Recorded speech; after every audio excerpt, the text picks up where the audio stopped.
আসসালামু আলাইকুম। আশা করি আপনারা সবাই পাশে থাকবেন এবং শেষ পর্যন্ত দেখবেন। কোথায় যাচ্ছি, কি করতেছি আর সারাটা দিন কীভাবে পার করলাম বিস্তারিত তুলে ধরবো। আশা করি সবাই সঙ্গে থাকবেন।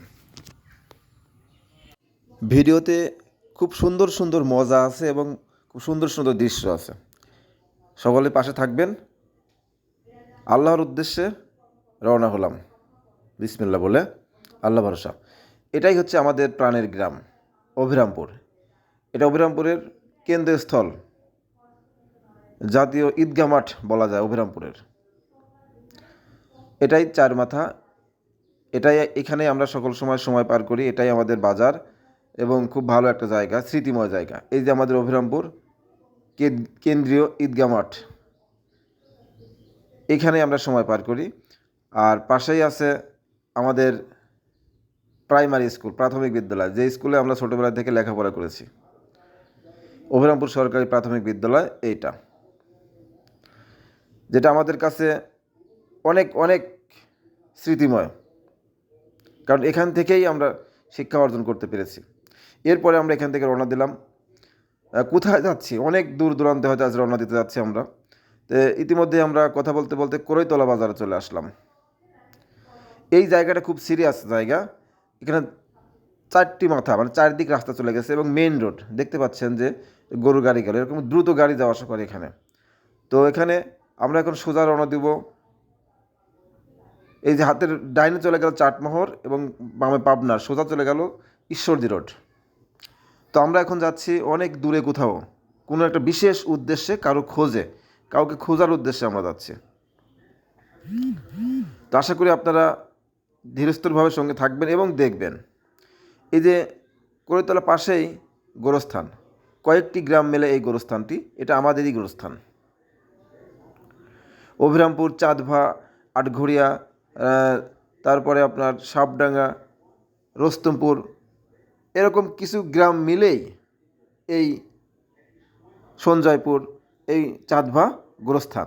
এইখানে আমাদের শেষ আশ্রয়স্থল, এটাই আমাদের শেষ বাড়ি। ইতিমধ্যে আমরা গোরস্থান পার হয়ে গেলাম। এবার চলে আসলাম চাঁদভা সাহাপাড়া মোড় পার হয়ে চাঁদভা সরকারি প্রাথমিক বিদ্যালয়। এই বিদ্যালয়ে কিছু সময় অপেক্ষা করলাম। এরপরে আমরা এই যে রওনা দিলাম এখন লক্ষণপুর রোড হয়ে, লক্ষণপুরের দিকে। লক্ষণপুর যাওয়ার পরে কোমরেশ্বর মোড়ে আমার এক বড় ভাই বন্ধুর সাথে একটু কথা বলতেছিলাম বিশেষ একটা বিষয় জানার জন্য। পরে সে জানতে পারলো, আরেকজনকে ডাকলো, তার সঙ্গে আমরা কথা বললাম এবং কথা বলার পরে দিক নির্দেশনা পেলাম। এবার রওনা দিলাম। প্রতিমধ্যে যাওয়ার পথে আমার এক বড় ভাই লুকমান ভাইয়ের সঙ্গে দেখা। অত্যন্ত ভালো মানুষ, আমার দেখা। অনেক দিন ধরে তার সঙ্গে আমার সম্পর্ক। সে আমার বড় ভাই, সে বড় ভাই হিসাবেই থাকে, তাকে আমি সম্মান করি এবং সে আমাকে ছোটো ভাই হিসাবেই সে দেখে। খুবই ভালো লাগে আমার, তাই তাদের সাথে সম্পর্কটা গভীর। এরপরে আমরা এখান থেকে রওনা দিলাম ভরতপুরের উদ্দেশ্যে।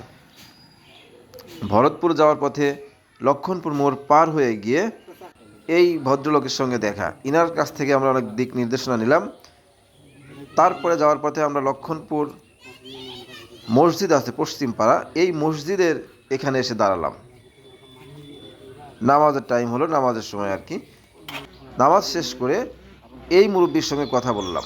ইনি আমাদের সেই বাড়ির ঠিকানা বলে দিল, বা বলল ঠিক আছে সেখানে আমি চিনি, চলেন আমার সঙ্গে যাই। তো যাওয়ার রাস্তা নেই, দেখতে পাচ্ছেন যে পুকুর পাড় দিয়ে কলার বাগানের মধ্য দিয়ে আমরা রওনা দিচ্ছিলাম। এ যেন আসামি ধরার মতো, পুলিশ যেমন আসামি ধরে না, মনে হচ্ছে এ যেন ঠিক তাই। তো এনার সঙ্গে আমরা রওনা দিলাম। একদিকে হয়ে গেছে বৃষ্টি, দেখতে পাচ্ছেন যে রাস্তায় কিন্তু কাদা। তারপরেও আমরা যাচ্ছি, যেহেতু প্রয়োজনটা আমাদের, তো খুবই কষ্ট হচ্ছিল যেতে। তারপরেও আমরা রওনা দিয়েছি আল্লাহ পাকের উপর ভরসা করে। দেখা যাক শেষ পর্যন্ত আমরা কি করতে পারি।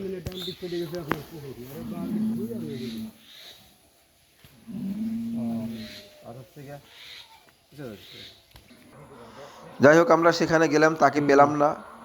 অতঃপর আমরা সেখান থেকে আবার রওনা দিলাম, বের হয়ে চলে আসতেছি আর কি। আসার পথে দেখি ছোট ছোট বাচ্চারা কি করতেছে দেখুন। স্মৃতিময় একটা সময়।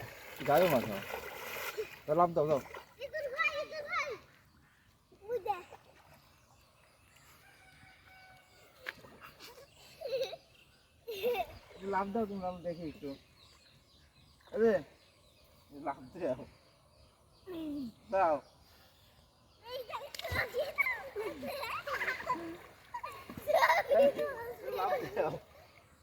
লাভ দাও হ্যাঁ লাভ দাও সাঁতারও তো জানে ভাই, সবগুলি সাঁতার জানে। এরপর আমরা এই বাচ্চাদের খেলাধুলা দেখে একটু মজা আমরাও করলাম। তারপর এখান থেকে আমরা আবার আমাদের গন্তব্যস্থলে রওনা দিচ্ছি কাঙ্ক্ষিত জায়গায়। কারণ এখানে যেতে পারলাম না বৃষ্টির কারণে, কারণ রাস্তা নষ্ট হয়ে গেছে, রাস্তায় প্রচণ্ড পরিমাণে কাদা।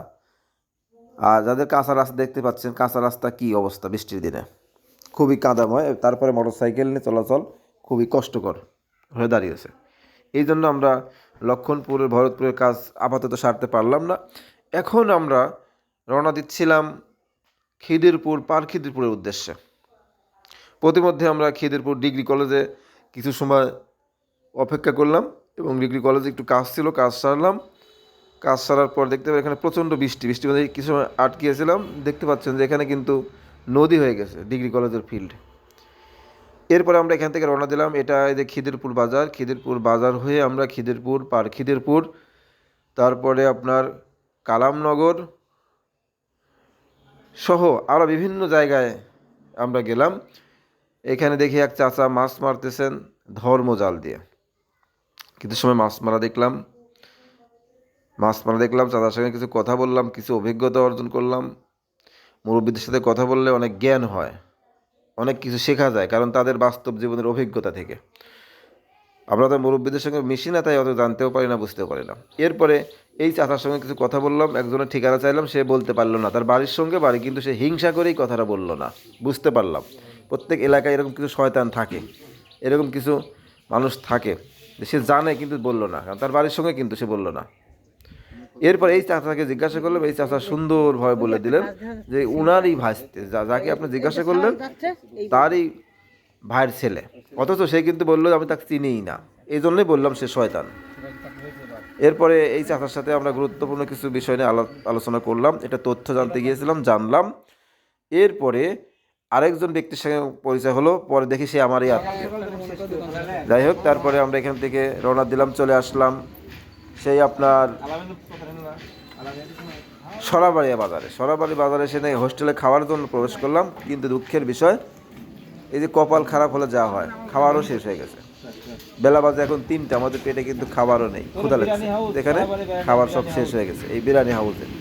তো কী করা যায়, এই সরাবাড়ি বাজারে এসে আমার এক বন্ধুকে ফোন দিলাম, আলামিনকে, ও বাড়িতে নাই, তাইলে আর কি করার। তারপরে আমরা চলে গেলাম সরাবাড়ি বাজারে একটা ফুচকার দোকানে। এখানে গিয়ে ফুচকাও নেই, আছে কিছু ছোলা শেষ প্রান্তে। যাই হোক, সেই ছোলাও কিছু খেলাম আমরা। ছোলা ভাজা খাওয়ার পরে, ছোলা মাখানো খাওয়ার পরে এখান থেকে আমরা রওনা দিলাম আবার দেবোত্তরের উদ্দেশ্যে। এবার আমরা দেবোত্তর চলে আসলাম নাহিদ ভাইয়ের দোকানে। নাহিদ ভাইয়ের দোকানে এসে কিছু সিঙ্গারা এবং পেঁয়াজু খেলাম। সিঙ্গারা এবং পেঁয়াজু খেয়ে এইখান থেকে আমরা আবার রওনা দিলাম পাবনার উদ্দেশ্যে। ইতিমধ্যে আমরা পুস্তিগাছা মোড় পার হচ্ছিলাম, এটা পুস্তিগাছা বাজার। এই পুস্তিগাছা বাজার কিছুক্ষণের মধ্যে আমরা অতিক্রম করতেছি। এই যে অতিক্রম করলাম, পুস্তিগাছা বাজার পার হয়ে চলে আসলাম আমরা মাহমুদপুর বাজারে। মাহমুদুল ইসলামের ফাজিল ডিগ্রি মাদ্রাসা এটা, এই মাদ্রাসা এখানে আসলাম। এখানে আসার পর দেখলাম পেটে তো প্রচুর ক্ষুধা, কী করা যায়। তখন এখানে একটা হালিমের দোকান আছে, এই যে শহীদুল মামার একটা হালিম ঘর আছে, এখানে এসে হালিম খাওয়া শুরু করলাম আর কি। ইতিমধ্যে কিন্তু সন্ধ্যা লেগে যাচ্ছে, 6টা বেজে গেছে। এখান থেকে আমরা তখন হালিম খেলাম। হালিম খাওয়া শেষ করে দেখলাম যে এখন আর পাবনা যাওয়া যাচ্ছে না, রাত হয়ে যাচ্ছে। তো আমি আর এবং ছোটো ভাই, আমার চাচাতো ভাই সৈকত, তখন আমরা বললাম ঠিক আছে, এদিকে আর যাবো না, বাড়ির উদ্দেশ্যে আজকে রওনা দিই। সন্ধ্যাও লেগে গেছে, সকালে বের হয়েছি। প্রতিমধ্যে আমরা আমাদের কাজগুলো ওখান থেকে সেরে আর পাবনা যাওয়া হলো না। তখন আমরা এখান থেকে হালিম খেয়ে বাড়ির উদ্দেশ্যে রওনা দিচ্ছিলাম। এই যে এটা দেখতে পেলাম মাহমুদপুর, একটা মাদ্রাসা, মাহমুদপুর গোরস্থান গেট, খুবই চমৎকার সুন্দর। তারপরে আমরা এই যে দেখতে পাচ্ছেন যে আমরা চলে আসলাম, আস্তে আস্তে এটা গণির বটতলা, সিংহরিয়া গণির বটতলা নামক জায়গা। এটা এই জায়গাটাও খুব রিস্কের জায়গা। এখানে পার হতে গেলে এদিক সেদিক গাড়ি দেখে শুনেই পার হতে হবে, তা না হলে বড় ধরনের দুর্ঘটনা ঘটার সম্ভাবনা আছে। এরপরে আমরা আস্তে আস্তে আস্তে আস্তে আমাদের বাড়ির উদ্দেশ্যে রওনা দিলাম।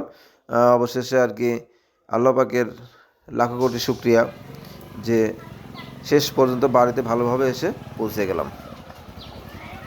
আলহামদুলিল্লাহ, অবশেষে আজকে সারাদিন বিভিন্ন জায়গায় ঘোরাফেরা করে বাড়ির উদ্দেশ্যে রওনা দিলাম এবং বাড়িতে শেষ পর্যন্ত চলে আসলাম। দুই ভাই দুই মেয়ে শেষ পর্যন্ত বাড়িতে চলে আসলাম। আলহামদুলিল্লাহ, সবাই ভালো থাকবেন। আল্লাহ হাফেজ।